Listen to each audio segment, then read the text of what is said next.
Bonjour à tous.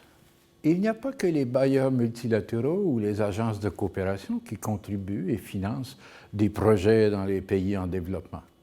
Les banques commerciales le font également. Par exemple, il se pourrait qu'un projet minier majeur au Mali cherche du financement auprès à la fois de la Société générale de banque et de la Banque royale d'Écosse. Les principes de l'Équateur sont un ensemble de règles de conduite qui, ensemble, constituent une sorte de politique de l'environnement et du développement durable auxquelles peuvent adhérer volontairement des banques, des trusts, en fait, toute institution prêteuse, privée ou commerciale.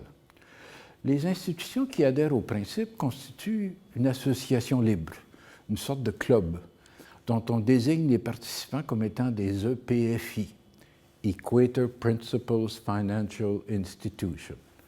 Originellement 4 au départ, les EPFI sont aujourd'hui au nombre de 94, provenant de 37 pays différents, dont 10 provenant du continent africain. Ensemble, ces institutions financières, ces banques, ces trusts, ces compagnies d'assurance participent et fournissent 90% du financement privé du développement international. Les principes de l'Équateur sont au nombre de 10. Vous pouvez les revoir un à l'encadré 11.16 de votre manuel. L'essentiel à retenir maintenant est que les principes 1 imposent la tenue d'une évaluation environnementale incluant une étude d'impact pour tout projet de 10 millions de dollars et plus. Adopte essentiellement pour ce faire les systèmes et les standards de la Société financière internationale, et 3, attache une importance accrue aux engagements de l'entreprise en matière de gestion et de management environnemental.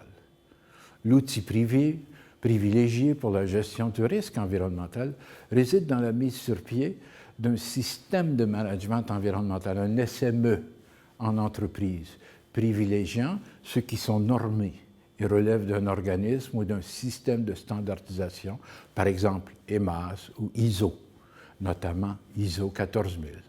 D'où l'importance de ces systèmes et de leur lien direct avec la gouvernance environnementale liée au financement des projets.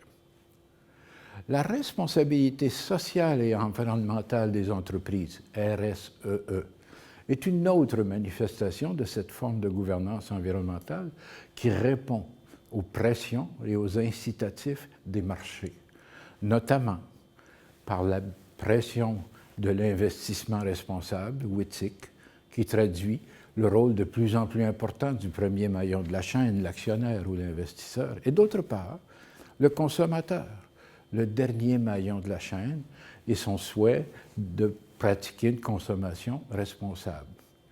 Parmi les autres manifestations ou les mesures de la responsabilité environnementale et sociale se trouve le reporting non financier, dont un des systèmes les plus importants est proposé par le GRI, le Global Reporting Initiative. Il vous faut voir les détails de cet outil dans votre manuel de cours.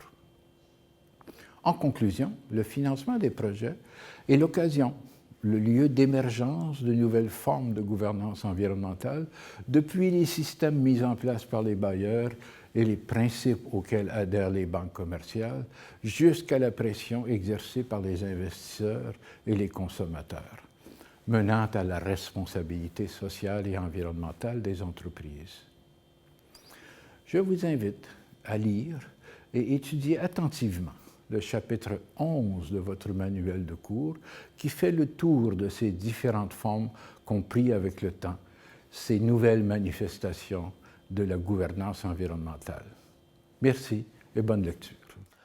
Vous avez vu que le système de financement des projets intègre bien la nécessité de l'évaluation environnementale, que chaque bailleur de fonds a ses propres critères de financement.